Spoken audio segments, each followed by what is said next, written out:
To finish on that question, Don, players that I don't trust, right? Shall I finish or not? Yeah, go on. I forgot what I wanted to say. It just likes to make work for you, Don. One for each other and all for one. The three brave amigos are we. Brother to brother and everyone, a brave amigo. Wherever they need us, our destinies lead us. Amigos, we're always together. Hello and welcome to episode 11 of the Three Amigos FPL show. I'm your host, FPL Marple, and alongside me as always are my amigos Mars and Dale. Joined tonight by our guest, the player competition winner, that is Peter Gray. Welcome to the show, Peter. Thanks for having me. You're very welcome. You, of course, correctly identified this voice. I'm a football player. As being the voice of former Ajax, Fulham, Man United and Dutch national team player, Edwin van der Sar. How did you guess that it was Big Ed? I am, of course, FPL Marple and a big Agatha Christie fan, so I'm hoping to be wowed by your deduction technique on this one. Well, initially when I heard it, I thought it was actually Flo from Chelsea. And then the week later, I heard it again, and you said that Dale got close with Yapstam. Oh, yeah. And so the Dutch angle, yeah. Exactly, yeah. And as soon as I heard that, I knew it was going to be him, so... Did you? Because a lot of people, there was an awful lot of Dutch players actually picked before Van der Sar, which is kind of why I picked him, because a lot people I think forget about the goalkeepers a lot. They're kind of the forgotten species on the forgotten position on every team. But you're very welcome, Peter, and we're looking forward to hearing your FPL thoughts and getting to know you a little bit on tonight's pod. First of all, tell us a little bit about yourself, how long you've been playing FPL for, and how this season, and in particular, double game week 34 is going for you.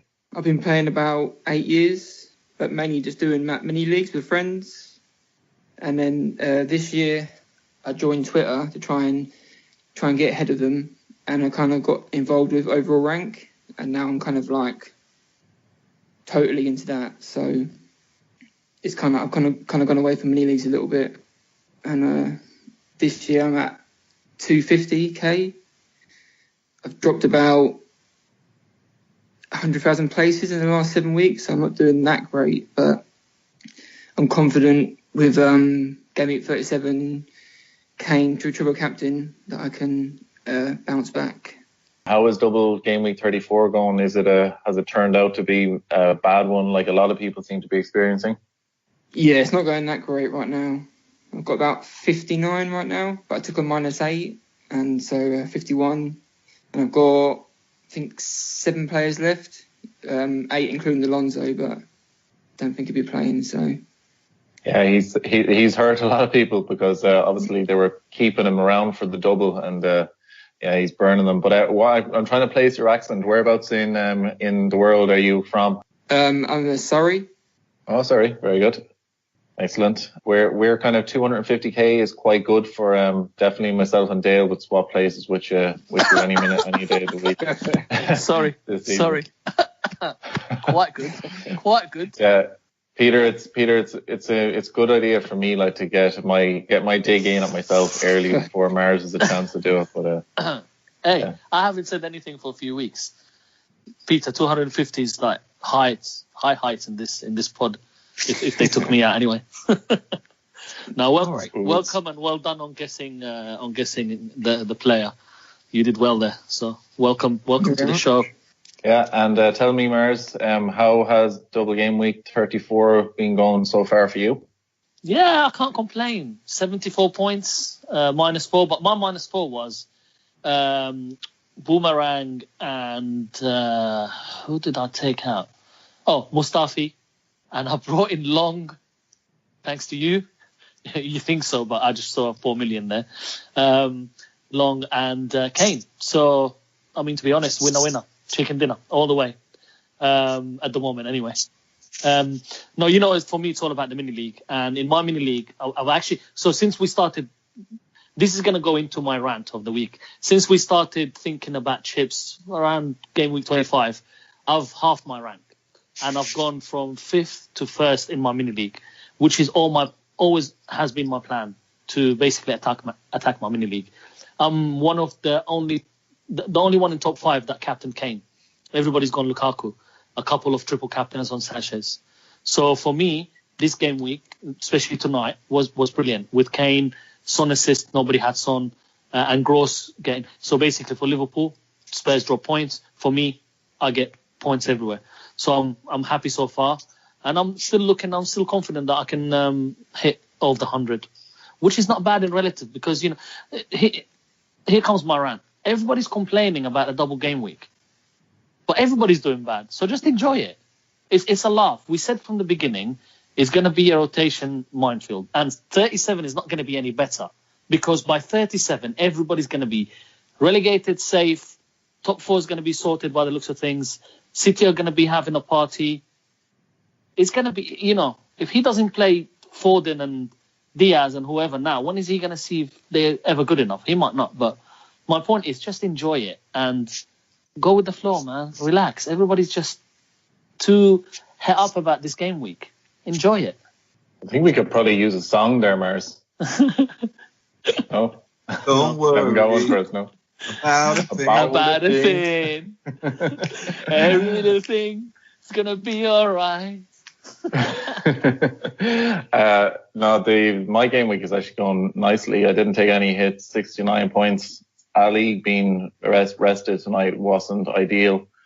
But having said that, I mean, these things happen. And Zaha did nicely. Kevin Long, of course, did nicely as well. And my bench boost has given me so far 13, 14 points so far. Yeah, but who do you have on your bench? Be honest. I have Karius, Chamberlain, Lascelles, and Nocton. So I didn't do what annoys some people, where load up the bench for a bench boost. So I got Karius in as my free transfer ahead of the game week, because I wanted to have him as my bench boost, and also ahead of so I can play him in blank game week 35. So that one has worked out quite nicely, even though there is, of course, a possible option that Klopp might bring Mignolet in, but I can't really see that happening. No, I can't see. In. He won't do that. Yeah. He will keep the centre backs and carry us, because he wants stability at the back. Yeah, the consistency I think is key. Yeah. The full backs is a different thing, but I think the centre backs and keeper, I think he'll leave.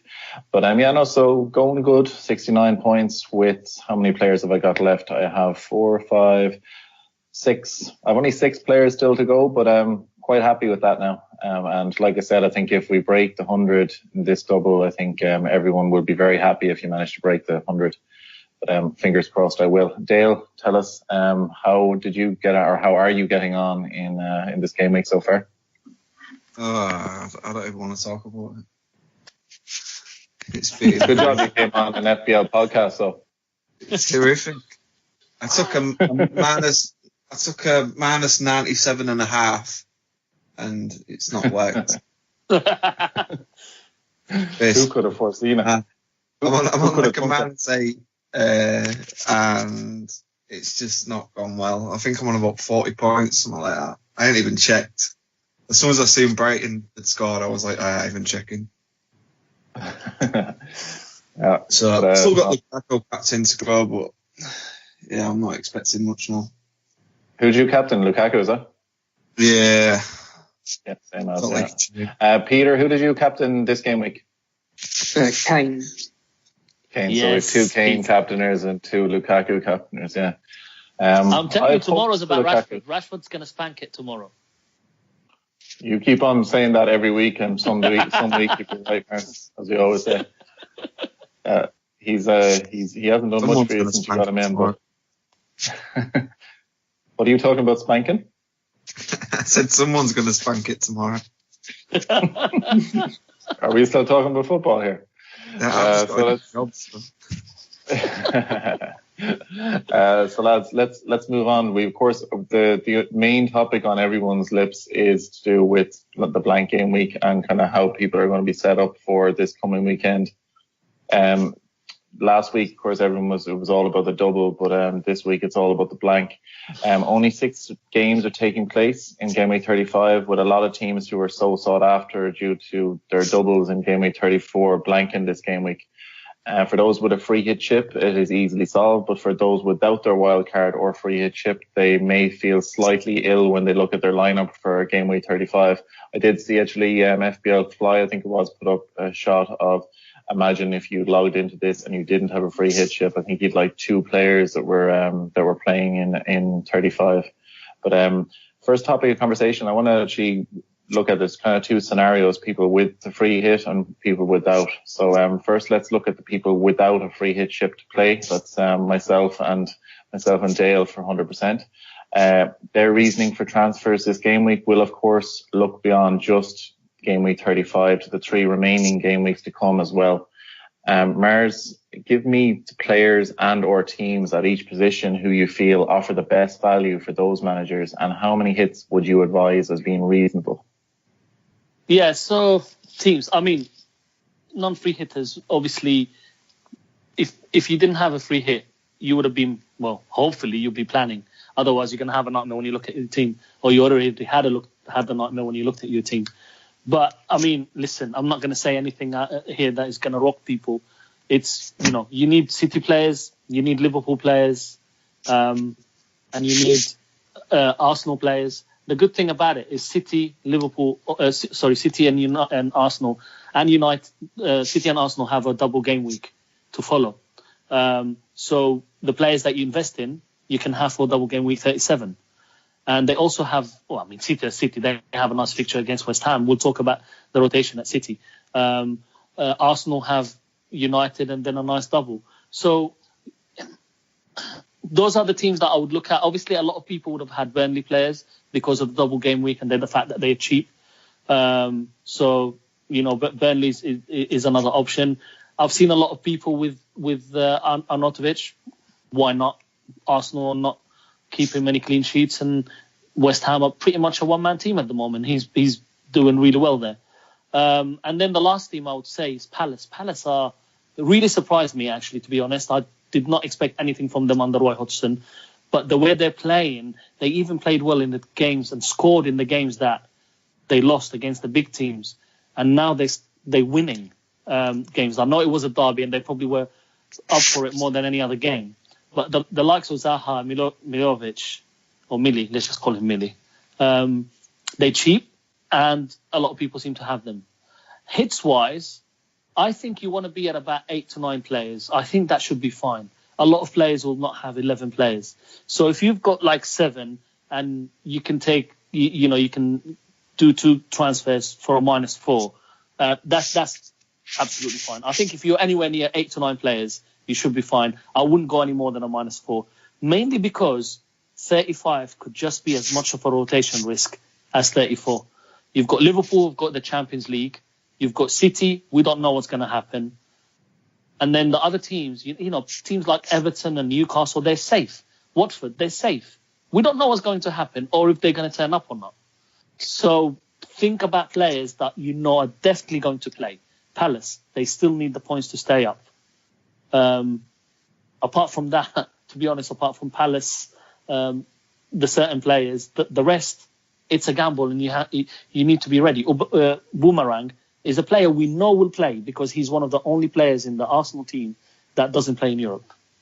Peter, for those who have no free hit chip and who are kind of have to hold on to those players or going to have to look a little bit further ahead, is there anyone that's kind of caught your eye that you would look to get in and keep in? I'm looking at, well, obviously I'm free hitting, but people that are not free hitting, I think like Aubameyang is like a must. Obviously, because he's got a double with 37 as well, and I'm going to get Sterling this week, but in 36 I'm going to get Sterling back because even though he's a bit wasteful.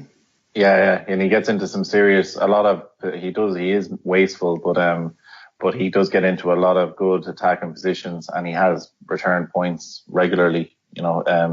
As much as he's a bit frustrating when you're watching him sometimes. But the Man City question, we'll actually get on to that in a little while, so I might leave that one for now. But I know that the Man City, the potential rotation, or people wondering who's going to play and who's not going to play for these coming games. I look forward to talking to you about that later on. Dale, you're of course in the same situation as myself, no free hit chip. What are you looking like for players wise, first of all, for 35 so far? And are you planning on taking any hits for it? I don't need to take a hit. I don't even need to make a transfer. I've got 11 players, so I plan quite well. I am a bit short up front. I have only got Chris Wood, but I was actually, I've got Lukaku and Kane, so I can move either of those across to someone else, like maybe Jesus now that Aguero's out, or Aubameyang, as has been mentioned. So yeah, I'm actually in quite good shape. Yeah, good stuff, Dale. Yeah, I got 10 with my free transfer taken, which will be I'm anticipating bringing in Gundogan for Albrighton, and that'll leave me with 10 blank game week players, and I think that they're all looking nice then for the run in. So that's my current plan as we stand at the moment. Of course, then, lads, the free hitters, for those free hitting right now, and we have 2 of them on the pod. They're looking at only game week 35 as their transfers will be reversed ahead of game week 36. I think we sometimes wrongly assume people understand that, but I do see a lot of questions coming up in Twitter and to people asking, well, what happens when I press my free hit chip? So we kind of can assume that people do understand it, but I wanted to give people a little bit of information on it. All transfers given ahead of the game week where a free hit chip is active get reversed, whether that is before or after the chip is activated. Also, you begin the next game week, so in this case, it'll be game week 36, with only 1 free transfer, even if you had 2 free transfers coming into 35 and then hit the free hit. So, lads, I'll come to you first on this one, Peter. We want to look at basically the ideal lineup for those free hitting managers. There'll be a lot of similar looking teams: triple Liverpool, 2 or 3 Man City, Arsenal players with a smattering of Palace and Burnley options. And of course, then there's the one-man band from West Ham, Arnie, or one of the Newcastle or Everton players. But what players do you see, Peter, as being essential for free hit teams? And are there any kind of under the radar or differentials that you like to look at for 35? Well, currently, I've made a team and I've changed it about 15 times already. But I've currently got 3 Man City and 2 Liverpool and 1 Arsenal. And then I've got a couple from Newcastle and Arnie. I really like the look of J-Rod, but I can't really fit him in ahead of my other 3 strikers. But he's returned 3 in the last 4, so it's not bad. But I guess it depends who's going to play at the back for Liverpool. If it's going to be rotation, it might be worth actually giving him a shot. He's looked very well. J-Rod has looked excellent, and Liverpool, let's face it, we know that of course, myself, Mars and Dale are all Liverpool fans, so we know that they can frustrate at times defensively. But, didn't J-Rod score at Anfield in the Cup? I knew familiar when I see him. I have this kind of thing where I know players that have scored against us. I don't know when they scored, but I had this bad feeling about them. Yeah, I think he must have. Listen, West Brom this season have drawn at Anfield 0-0, beat us in the Cup at Anfield. So it's not going to be an easy game. Not at all. Not by you say that every week, Mars. I'm just stating the facts. But I think it's a good shout. I think it's a good shout from Peter. I agree with him about there's a lot of other forwards that are better on form, but J-Rod is a very good shout. We'll come to you actually, Mars, and what players is there anyone other than J-Rod? FPL Pask, Mr. Walker Porter and Prashant Tiwari were looking for the essential players. So wow them with players not named Salah, if you don't mind, Mars. Well, listen, Boomerang should be the first name on that team sheet because we know, as I said before, he's definitely going to play. So he's for me is absolutely essential. Apart from that, it's really difficult. So I can, you look at City. Jesus is definitely a player that is interesting me right now, especially with Aguero out. And I think City are going to turn up this week at least to have a party and win it in style in their ground. I know they won it already, but they want to, put on a show. right? So Jesus becomes a great option. Now, Pep could troll us all and go and decide to go with Sterling up front by himself, for example, right? Jesus has just played a few games in a row, and he's just come back from an injury, and he's a young kid, and Pep does that. So you have to be careful, which brings me to my next point. Whatever you do, I think this game week, you must have a strong bench. A bench that you're happy for them to step in if any of your players, the big players, don't play. I might actually keep you on that. So there was a listener question, but we might actually come to it now, to do with the size of the bench. John G, Grifters United, was asking, with the free hit, would you still pick 15 from available sides, or risk 1 or 2 total bench fodder players to free up funds? So would you rather go big with the starting lineup, or would you like to have as kind of as rounded free hit team as you possibly can? When I first started, just like Peter, I also had many goals. I really enjoyed playing the free hit. It's quite fun, actually, just transferring as many players as you want. It's literally a wild card for one game week. I started by going big everywhere and actually had 3.9 and 4 players. But then I just looked at the fixtures. I looked at the players that I really wanted and where I can fit and what formation to play. And then I realized, there's the big chance that Salah, Firmino, Sterling, Sane and Jesus don't play. Right? There is. Let's be honest. So if all these guys either not in the squad or don't play, and I don't have a bench, I'm screwed. So therefore I decided that I'm going to still go big in my players. I have 3 City, 2 Liverpool, 2 Arsenal, couple of Everton, Palace, Burnley. But my bench is players that I'm more than happy for them to step in. And I'm actually worried that they might score well. But you know what? It is what it is. I don't have a bench boost. So I have a playing keeper and 3 players that would definitely play. I think are actually definite starters. Versus, I'm not sure. I'm not 100% Jesus will start. I hope so. And I think he will. Same with Sterling. Same with Sane. Same with Salah. Salah is a question mark. Like I said, I don't think the West Brom game is as easy as people think, but I can see why Klopp would risk this game versus resting players for Rome. Spot on, Mars. Thanks, Mill. Sure, John will be very happy with that one, and hopefully he'll be giving you his thanks tomorrow on Twitter. Dale, have you any players? Of course, you're like me, as we've mentioned, where we don't have our free hit chip. But is there differential players or anyone that you think are kind of essential or really good picks for game week 35? No.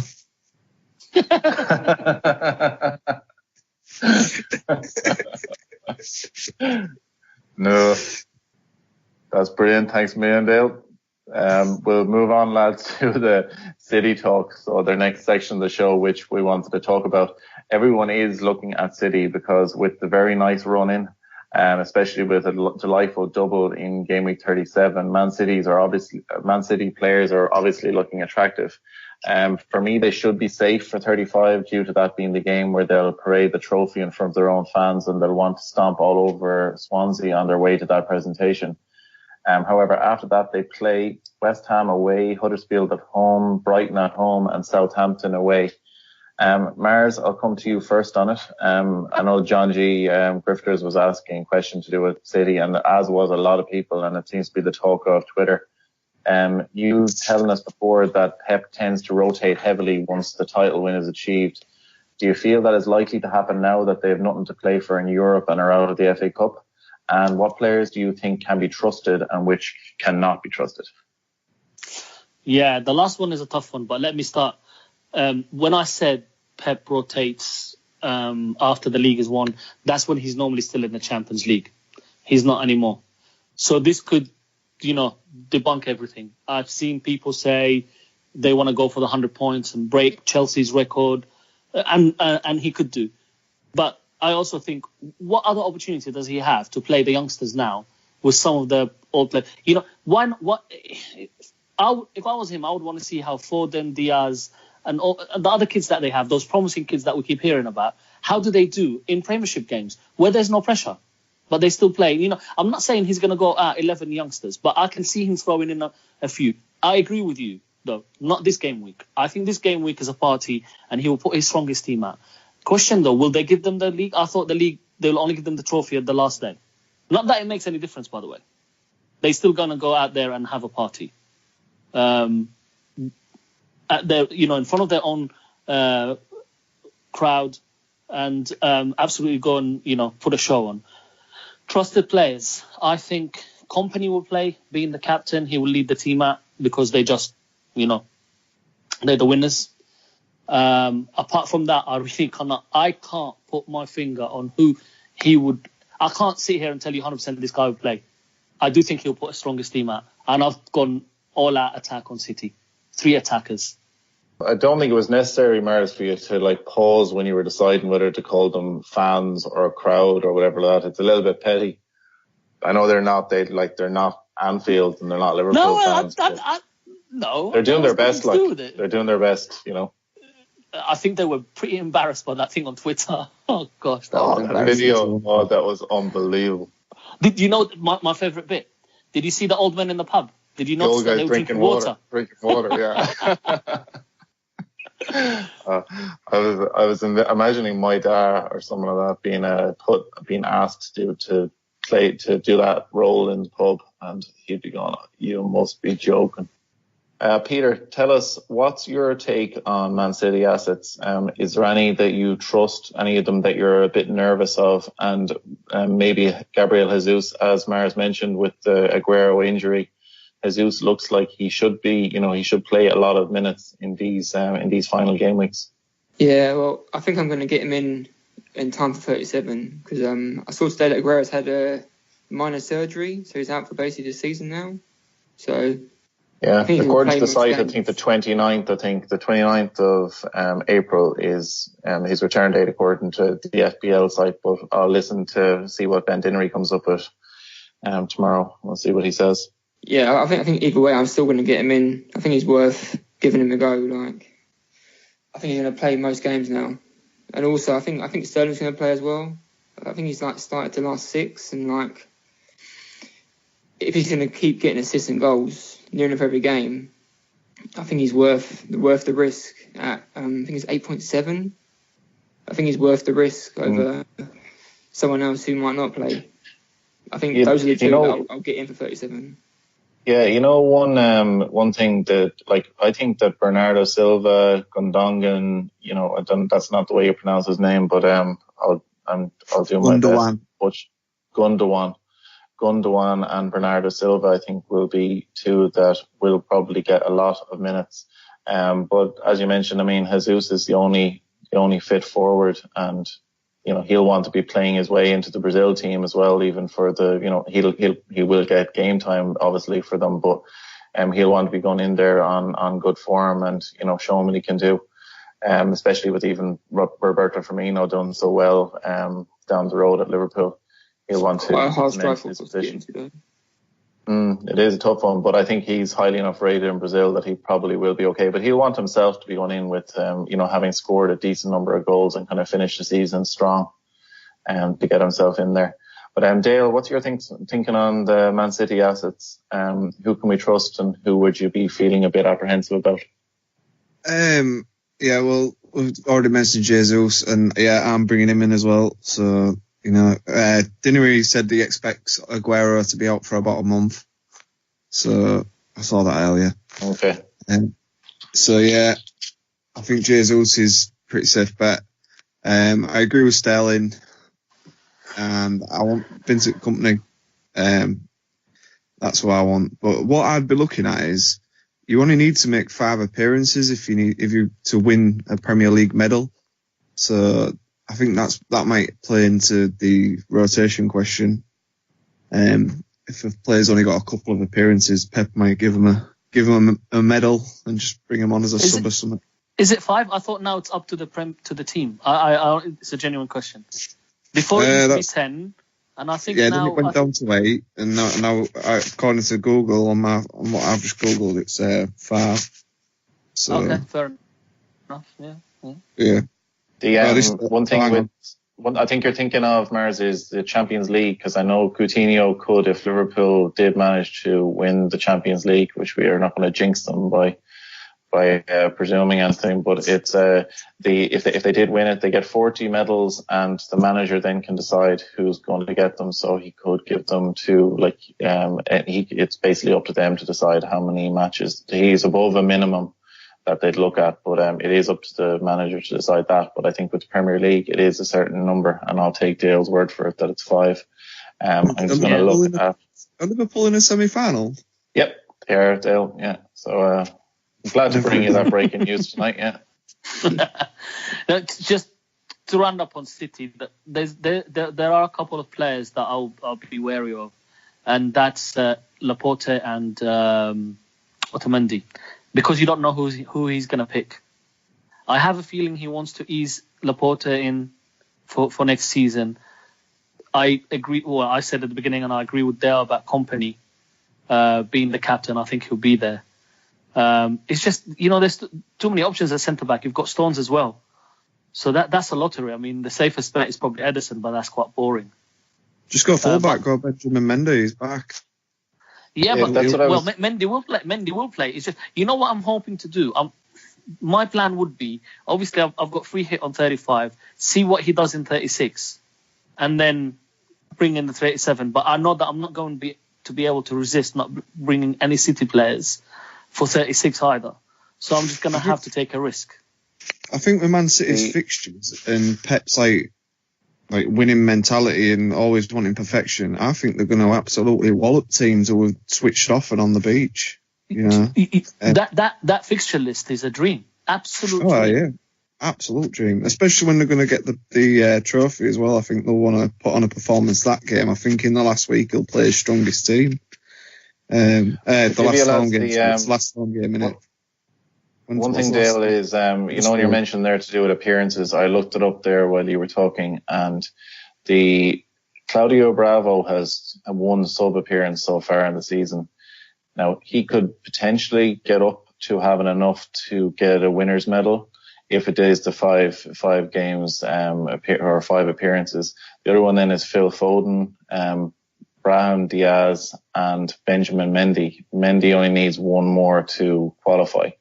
Then you have, obviously, one person actually that stands out to me here is, of course, Yaya Toure. I can see Pep potentially giving him a little bit of a swan song to his City career, that potentially to have a couple of appearances. And we all know how good he can be if he actually does get game time. I haven't seen what sort of state he's in, what sort of condition he's in at all, but it could be interesting to see. He has played 7 substitute appearances. But Bravo, because Ederson is one that's interesting. I have him in my draft team now. I haven't had him as my FPL goalkeeper all season, but I'm just wondering about that. Bravo, if the league is won, Pep obviously does trust Bravo as much as he's not as good as Ederson. But that could be an interesting one. That it could be a bit of a painful one for Ederson owners if he did do that. But good I wouldn't be able to put it past him. But Phil Foden then and Diaz and Mendy would be the other ones that potentially could be the Pep could be looking to get them winners medals. That's brilliant, fellas. Think we've covered off the City options enough, but and hopefully our listeners have gotten some value from it. We'll move on to the listener questions. So we're going to do these quick fire. I'll come to you maybe first on it. Dale, this one here was from Richard Skeen, and Lonesome Pundit is his handle. He was asking, how do you guys cope mentally with bad weeks? Do you switch off, ignore it, break some plates, get blind drunk? And do we all take it a little bit too seriously? So Dale, what's your answer to that?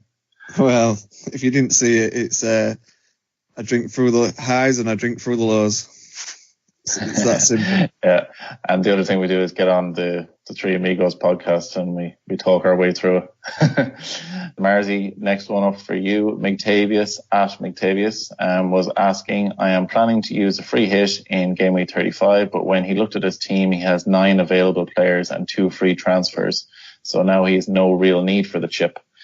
With his bench boost in 37, would you free hit in 36 or just have an end of season bash for the final games in 38? Bearing in mind his rank is 30 or 1,370,000, so the rank isn't really an issue. I personally said to him, I think he should have a bash and the game week 38, have a good bit of fun with it and kind of pick a team of Phil Fodens and and Marcus Rashfords and so on to kind of just finish it off with a bang. Yeah, I'm just going to disagree with you for the sake of it. No, I'm joking. I agree. If his team is set up for 35, then most likely it's also looking okay for 36. I would free hit in 36, free hit in 38 and have fun. So last game of the season. Hopefully by then you'll see the what Pep is doing with City. Yeah, have a bit of crack. Next one, Peter, will give to you, which is Stephen Toomey at 6 goal. He was saying he's no free hit remaining, and with his free transfer, is 9 starters going to be competitive for blank game week 35? His lineup is, and I'll give this to you so you can get a kind of an idea of if you think this is going to be strong enough. He has Pickford, Loughton, Dummett, Van Dijk, Milivojevic, Silva, Salah captain, and Toussaint. So do you think, will that be strong enough? That's his 8 so far, so presume he could add maybe Zaha, or mind you, he already has Milo. But if he added one player to that, do you think is that going to be strong enough for 35, or do you think he possibly needs to look at hits? I think the worry is maybe Van Dijk and Salah, if they're going to get rested. I suppose at the moment he's got to wait to try and hear something from Anfield Express, see if they're going to leak the lineup. I think Van Dijk's pretty set in there because Liverpool pretty short at the back with Matip out for the season and Lovren struggling as well. Yeah, I think he's one issue that Stephen might have is if Salah is rested, who would he actually put his vice captaincy on? Because if you're looking at that team there, mind you, Silva potentially, I guess, could be a good one, but it'll be a bit of a risky pick. So that potentially, if Salah was rested, he could be looking at a little bit of a weak team. If he can get Aubameyang, Jesus in, he'd probably be alright, I think. Yeah, that'd be true. All right, brilliant stuff, Peter. Thanks a million. Mars, come to you on the next one. Zare Petkov at P_Zare. He didn't hit the save after triple captaining Sanchez, which now seems like a good thing. Would you move the triple captainship for 37 or stick with the planned bench boost that game week and then just use his triple captainship on a random game week for Mo Salah? Interesting. I've seen a lot of people giving Salah the shout for triple captain in 38. Or why not? Liverpool have got Brighton at home. Last game of the season. Swan just song. Before the Champions League final. Well, there's enough. Hey, we just said we're not going to jinx them.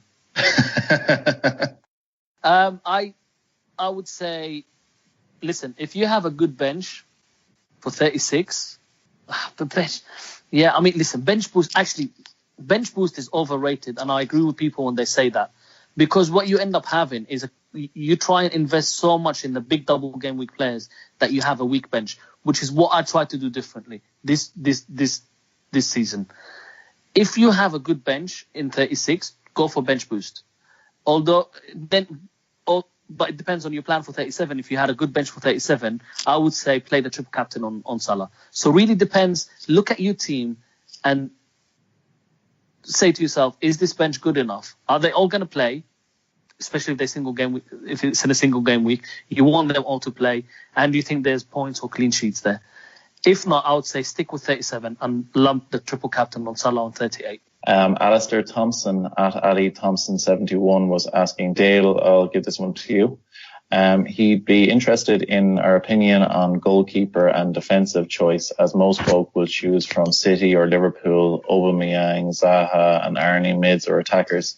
So what kind of goalkeeper defensive choices would you be looking at for 35, Dale? You could take a punt on maybe West Brom finding some form now that Pardew's gone, and they've just got a result at Old Trafford. And maybe Palace. Probably be risky against Liverpool, wouldn't it? It would be. I'm just trying to keep up my anti-Liverpool track. You're trying to prove that you're not a fan. Yeah, but no. On a serious note, I'd probably take a gamble on Palace. Watford have been horrendous since they've more or less confirmed the safety. They aren't scoring goals. So I'll be looking at Palace. Aside from that, I mean, Burnley, they've been a great budget option for defence all season, but lately they do keep conceding lately, don't they? So, I mean, Stoke need a result, and it is a tricky game away at Stoke. But yeah, they'd be the two. If I was looking for budget options, I'd be looking at Palace and Burnley. The one thing I'll just add to that, a lot of non-free hit teams have Burnley players. So free hitters need to be careful and have some cover. If Burnley do turn up and you don't have any Burnley players, then the non-free hitters have got an advantage on you. This is what for me as a free hitter, I'm thinking I don't want free Burnley players, but I want some cover, especially in defence, in case they keep that clean sheet. And that's where the man Kevin Long comes in. Just our man Kevin Long, yeah. Next up for you, Peter, is Jonathan Strack. So Jay Strack 1 was asking Stuart Salah, do you think there's a chance Klopp may rest Salah with the midweek Champions League next week? So what's your, if you don't know, are you a betting man, but what odds would you give on Salah not playing at the weekend? I think he's definitely going to play. I think if Liverpool go 2-3 up, he's going to come off quite early. But if there's a chance that he's not going to play at all, well, for me, I've got free hits, so I'll probably take him out for someone like De Bruyne. But I think he's definitely going to play, so that's nothing the whole game. Yeah, the Anfield Express, as you mentioned, I think everyone will be definitely clued in to watch his tweet or his or her tweet on Friday to see if we hear if Salah's going to be rested or not. He's been pretty much dependable all season to find out the lineup. I don't know how he does it, but it will be definitely used a lot in 35. Let's move on to the captain picks. And Peter, I'll explain it to you. I don't know you. I'm sure you're familiar as a regular listener, but the Barlow and Baldwin captain picks. So the Barlow is your boring, safe captain pick, and your Baldwin is your risky differential captain choice. Who are you going to go for in 35? What's your captain choices as it stands right now with your free hit team? At the moment, I've got Jesus down as captain. He'd probably be count as your Barlow captain pick. If you were looking at your team as it stands right now and you wanted to kind of say Saturday morning you're feeling a bit frisky, who would you go for as a risky pick? Zaha.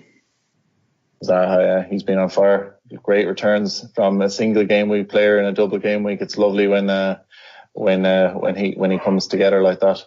I had him, but I don't know. Had you Zaha in your regular team, or is he have you Milosevic maybe instead? No, I've had none. I kept meaning to get one of them in, but just had other issues. Other pressing concerns. Exactly. Yeah. Dale, come to you next on it. Give me your Baldwin and give me your Barlow. My Barlow would probably be Jesus. That Swansea defence looks tasty. So yeah, I'll be going with Jesus. And my Baldwin pick, it's an hard one this week because my big names are decimated, and I'm trying to look who I might bring in on a transfer. I thought you said you're set up and you have 11 players and you don't need to do any transfers.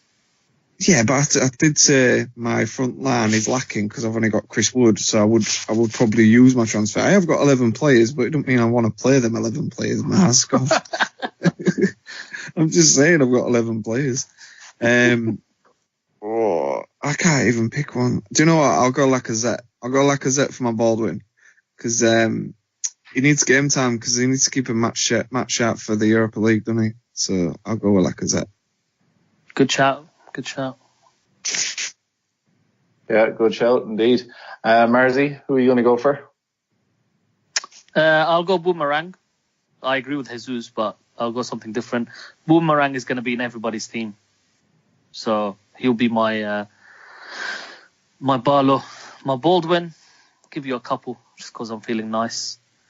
Millie from Palace, just because Zaha's going to get more penalties or free kicks. So between the two, I would decide to go with Millie. Now Zaha will probably outscore him. And then the other one is Seamus Coleman. Yeah, not feeling that one, Mars. No, he's been quite close the last few games. One free hit, one game punt. Why not? Newcastle are safe. But I could be wrong. You know, one thing actually, lads, let's divert slightly away from the end of the show, because I want one thing we mentioned, and Jesus is the name we've spoken about a good bit. But for people who don't have, because very few people comparatively of active owners had Aguero in their team, where it'd be a simple sideways move. But how would you actually fit Jesus into your team? Because Aubameyang looks like he's pretty much essential for the run-in. Harry Kane looks like he's pretty much essential for the run-in. So Jesus alongside him is a very expensive front three. Would you is there anyone that'd be thinking like Jesus with the Aguero injury, that Jesus moves ahead of either of those in the pecking order, or would you prefer to have both of those? I think I'm going to gamble and take Kane out. I know that's like a massive statement. But I thought he looked tired tonight. He's played nearly every game this season, and I think he's looking a bit jaded. He wants the goals. He's looking frustrated. He's taking shots at the play, that he probably won't take. And yeah, I think I'm going to gamble. I know his fixtures in 37 are amazing, but I can see Llorente getting games. So yeah, I think I'm going to gamble and take Kane out, and then it gives me 2 million to use elsewhere as well. And I know probably everyone will deride me for it, but I don't care. Yeah, you don't care. Mars, what do you reckon? Mars is not shocked by my answer. He can't even speak. No, you know what? Like, whatever I say is going to be like, oh, he's digging. But if you're far behind, you need to take risks. Taking Kane out is a risk, but you make listen. He got 1 goal in 2 games, and the last double game week he blanked. So yes, we're all dreaming of the triple captain on Kane, but if they go through in the cup, then they've got something else on their mind. And his, getting over an ankle is not easy. And I watched him in the first game. He didn't even touch the ball in this game week. So it's out there, of course, because a lot of people want Kane and a lot of people have him. But if you're chasing or you want to move up, then you need to make risks. At the moment, it's easier for me. Rashford is going. Thank you very much for allowing me to have Boomerang. And if you score tomorrow, it'll be nice. But then he's going anyway. So probably Jesus will come in for him. And then it's a decision for me between sticking with Vardy, who's been consistent, or going Boomerang. So I'll see. I might want to concentrate on City and keep my team as it is. So, listen, Boomerang is a good player. Is he going to... Looking at their fixtures, I think both of their fixtures are away, if I remember correctly. Vardy, Boomerang, not much difference between them. So I might concentrate on bringing City players in. That's an amazing budget you have, Mars, considering you're thinking of moving Rashford to Jesus and moving Vardy to Boomerang. It's amazing. Hey, Marcus Alonso goes. Marcus Alonso goes to a 4 mil. Yeah, Sorry? if you just listened to us for a long time, Mars, we were saying, and Dale was ranting about Chelsea, get rid of them all. You should have listened to him. You would have said he's still got an assist. Can't complain. One assist in about 7 game weeks. No, Dale has to prove that he's right. So that assist, he's got a plaque done up and he's putting it up in the office to say about. I need to prove nothing. I just look at my team rank and laugh. Peter, what's your story with Jesus? What sacrifices, or is Jesus? He's going to be a plan after game week 35? Who were you kind of thinking as your ideal front three for the run-in? Well, at the moment I'm got Austin, Kane, and Lukaku. So I'm definitely going to lose Lukaku for Jesus, and I think it depends on the FA Cup and the game against Watford, how Kane plays. Because I watched his last 3 and he did not look great. So if he carries on that way, I'll take him out for Aubameyang. It's worth the risk. Like I don't want to keep him just for 37 triple captain if he's not going to do anything with it. So. Yeah, exactly. Yeah, people can be looking a little bit too far ahead and holding on to him for 37, even if there look like better options between now and then. Brilliant. Thanks a million, Peter. That's all we have time for tonight on the Three Amigos FPL show. Thanks a million to this week's honorary amigo, Peter, who you should all follow at Peter V. Gray. Thanks to you for listening, sharing and liking the pod. Get following our group Twitter account at Three Amigos FPL. Mars at Mars05, Dale at Chef Dale H, and myself at FPL Marco. Best of luck in Game Week 35. Booyah!